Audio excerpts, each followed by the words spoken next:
Il était candidat au poste de gouverneur. Rodolfo Torre a été assassiné à quelques jours de l'élection de l'État de Tamaulipas au Mexique. Derrière ce meurtre, les cartels, probablement, qui dans cette région frontalière avec les États-Unis, se livrent une guerre sans merci pour garder le contrôle sur le trafic de drogue. Des tragédies comme celle-ci nous rappellent que nous avons un ennemi commun et que nous ne devons pas arrêter le combat.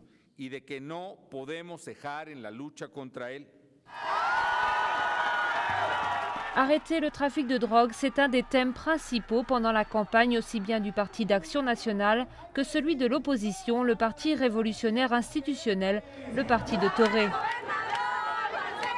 Même à Puebla, un État plus au sud, plutôt épargné par la violence, le candidat Zavala du PRI a basé toute sa campagne sur le combat contre les cartels. Malgré le sort malheureux réservé à son collègue, il se déplace en meeting avec très peu de sécurité. Zavala est un honnête homme, les gens le protégeront. Le Parti révolutionnaire institutionnel a dominé au Mexique pendant 70 ans, puis a été relégué à l'opposition ces 10 dernières années. L'assassinat de Rodolfo Torre pourrait lui être favorable dans l'état natal du candidat défunt.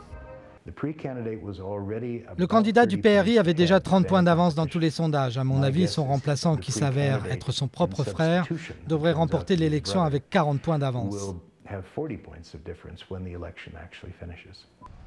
Malgré cette spirale de violence, l'économie reste une des grandes préoccupations des électeurs mexicains.